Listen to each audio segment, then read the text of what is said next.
Lorsque Jonathan Harker, jeune clerc de notaire britannique, se rend en Transylvanie pour conclure la vente du domaine anglais de Carfax avec son nouveau propriétaire, un vieux comte isolé vivant dans un château sordide et craint de tous, il est loin de se douter que lui et ses proches vont bientôt faire face à l'horreur et au macabre prenant vie dans le sillage du sanglant vampire Dracula. Cette histoire a été racontée de bien des manières, s'inspirant plus ou moins fidèlement de l'œuvre de Bram Stoker, qui a été éditée en 1897. Dracula a tant été adapté qu'il serait complètement futile d'essayer d'établir dans cette vidéo une liste exhaustive, mais si je vous en parle aujourd'hui, c'est parce qu'une nouvelle adaptation a vu le jour, elle est disponible en France sur Netflix et elle a été faite par BBC au Royaume-Uni. Je vais bien entendu parler de l'adaptation Dracula, par Mark Gatiss et Steven Moffat. Pour ceux qui ne verraient pas de qui il s'agit, Steven Moffat c'était le showrunner de Doctor Who pendant toute l'ère de Matt Smith et de Peter Capaldi, et Mark Gatiss, c'est un acteur et également scénariste qui a travaillé aussi sur Doctor Who. Et ensemble ils ont fait la série Sherlock, qui est aussi une série de la BBC, que vous connaissez probablement. Mais tout d'abord, recontextualisons. Vous connaissez très probablement le personnage de Dracula, mais que savez-vous du livre ? Le roman a été écrit par Bram Stoker vers la fin de la période gothique, dont il reprend les caractéristiques. Les ténèbres, des lieux en ruine et déserts, une ambiance démoniaque et nocturne, des personnages torturés, etc. Le vampire est par ailleurs une figure phare de cette période, apparue pour la première fois sous la forme qu'on lui connaît toujours aujourd'hui dans la nouvelle de 1819, Le Vampire, de John William Polidori. Stoker, très perfectionniste, mit 10 ans à achever son roman, y incluant le plus possible de descriptions géographiques ou de folklore de lieux qu'il n'a lui-même jamais visités. Le personnage de Dracula est très probablement inspiré de plusieurs sources, bien que Stoker ne les ait jamais confirmées lui-même. La principale serait Vlad Tepes, comte de Valachie, une province en Roumanie. Au XVe siècle, ce comte obtint le surnom de Vlad Tepes, c'est-à-dire Vlad l'Empaleur, suite à ses nombreux actes militaires cruels et sanglants. Dès son vivant, moult rumeurs courent à son sujet, appuyant son image de monstre sanguinaire, et il est du coup extrêmement difficile d'établir la véracité ou non des rumeurs à son sujet. Toujours est-il qu'il marquait l'histoire par son plaisir macabre d'empaler ses ennemis, et de décapiter ses opposants, et de brûler vifs des vagabonds. Mais avant d'obtenir son surnom, il en possédait un autre, Vlad Dracula, fils du dragon, obtenu de son père, Vlad Dracul, le dragon. Une centaine d'années après Vlad, au XVIe siècle, naît Elisabeth Báthory, comtesse hongroise ayant supposément assassiné un nombre important de jeunes femmes. Le mystère entourant cette sinistre histoire eut au fait de créer un mythe autour de la comtesse Báthory, affirmant qu'elle se baignait dans le sang de ses victimes pour préserver sa jeunesse et sa beauté. Un mythe sur lequel viendront également s'appuyer les légendes autour des vampires. Stoker apprit beaucoup sur le folklore de Transylvanie, une province roumaine voisine de la Valachie, à travers les écrits de l'autrice Émilie Gérard. Cette source ne fait aucun doute puisqu'il reprend dans Dracula une erreur cruciale de Gérard, l'utilisation du terme Nosferatu, désormais si lié au personnage de Dracula. Stoker s'en sert comme étant le terme désignant un vampire ou un non-mort en roumain, alors que celui-ci fait référence au démon, et que le terme exact est en fait Nesoferitu. Quant à vampire, ça se dit juste vampire. Enfin, en 1810, est découvert en Amérique du Sud le vampire d'Azara, une espèce de chauve-souris hématophage, c'est-à-dire buveuse de sang, qui alimenta également les mythes entourant les vampires des romans gothiques. Revenons au roman Dracula lui-même et surtout à son histoire qu'il raconte sous forme épistolaire, donc à travers des lettres, des journaux, des articles, etc.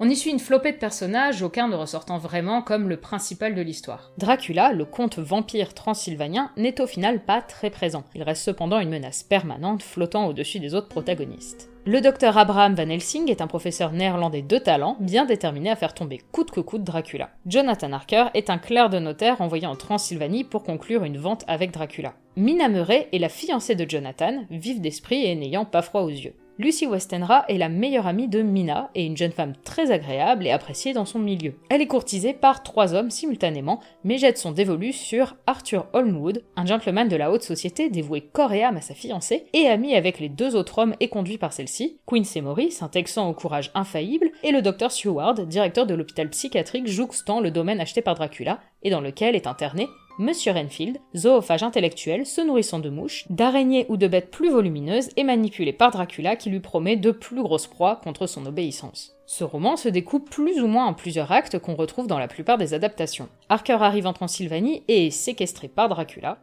Dracula rejoint l'Angleterre en bateau tandis qu'Harker s'échappe. Lucy est attaquée à plusieurs reprises dans son sommeil par Dracula, jusqu'à en mourir. Lucy revient d'entre les morts et doit être renvoyée dans la tombe.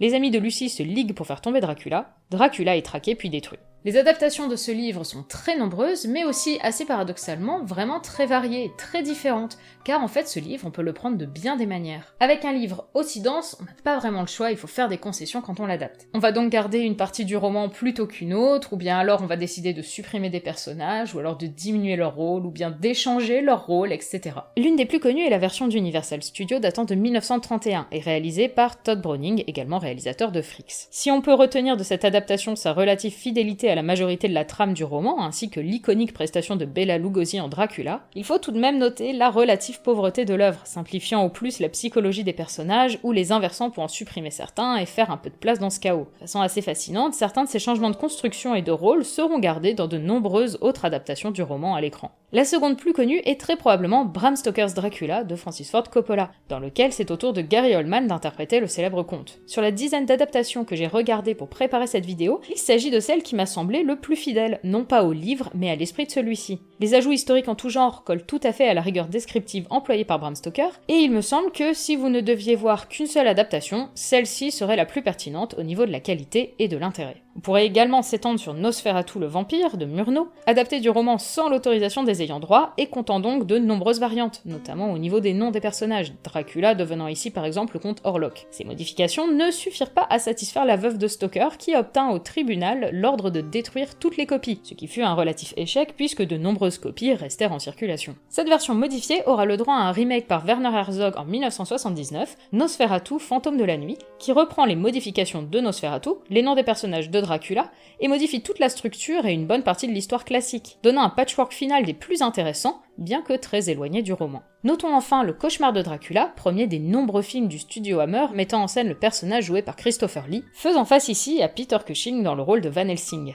C'est bien, ça donne une nouvelle raison d'exister à ce Across the Universe. Peter Cushing qui, pris d'un excès de zèle, modifia la résolution pour y ajouter un détail plutôt épique que je ne vous dévoilerai pas puisqu'il a été repris par nos chers Steven Moffat et Mark Gatiss. La liste est très longue et je pourrais vous parler pendant des heures d'autres adaptations. Du film de Blaxploitation Blackula, de Santo et le trésor de Dracula dans lequel El Santo, très populaire personnage au Mexique, affronte Dracula et ses sbires, de Batman contre Dracula, oui, de Dracula Untold qui s'arrête plus sur le véritable Vlad Tepes, ou encore d'une des nombreuses parodies sur le sujet, telles le bal des vampires, Dracula mort et heureux de l'être, parodie potage du film de Browning, ou même les Charlots contre Dracula, car en France aussi on sait s'amuser avec les vampires. Et pourrais-je finir cette liste précédant une présentation d'une adaptation en série sans citer quelques apparitions télévisées du personnage? Le premier épisode de la saison 5 de Buffy contre les vampires est souvent cité en exemple, mais Dracula est également un personnage important de la telenovela Chica Vampiro. Et les vieux enfants ayant grandi au début des années 90 se souviennent aussi très probablement du dessin animé Draculito Monseigneur, adapté de la série de livres pour enfants Little Dracula, suivant les aventures du fils du comte. Mais donc, qu'en est-il de l'adaptation de Steven Moffat et Mark Gatiss? Déjà, avec ces 3 épisodes d'1h30, on est forcément sur un format différent des films dont on a parlé avant, qui oscillent entre 1h15 et 2h20. Le film de Browning de 1931 est tout de même plus court qu'un épisode, donc forcément cette série va avoir plus de temps pour s'arrêter sur la psychologie des personnages, un peu comme c'est fait dans le livre. Et justement, on est vraiment à cheval entre une adaptation du livre et une série type de Moffat et Gatiss. Vous ne vous y tromperez pas, vous reconnaîtrez leurs pattes, tous leurs gimmicks sont là, donc les amateurs de Sherlock seront ravis s'ils aiment un petit peu les frissons. La construction elle-même est originale. Ici, ni narration classique, ni réelle présence du côté épistolaire. La narration est en réalité gérée en grande partie par des entretiens, un excellent moyen d'analyser les personnages avec détail, ce qui était peu présent dans la majorité des adaptations. Ajoutons également que le personnage de Dracula est ici réactualisé pour en offrir une nouvelle lecture, plus originale mais surtout plus fascinante et drôle pour le public actuel. On aimera ou pas cette lecture quelque peu irrévérencieuse, mais j'ai personnellement accroché et bien ri face à ce brillant orateur décomplexé. Notons également le personnage d'Agatha, qui dès sa première apparition est assez incisive pour devenir l'un des points les plus marquants de cette adaptation.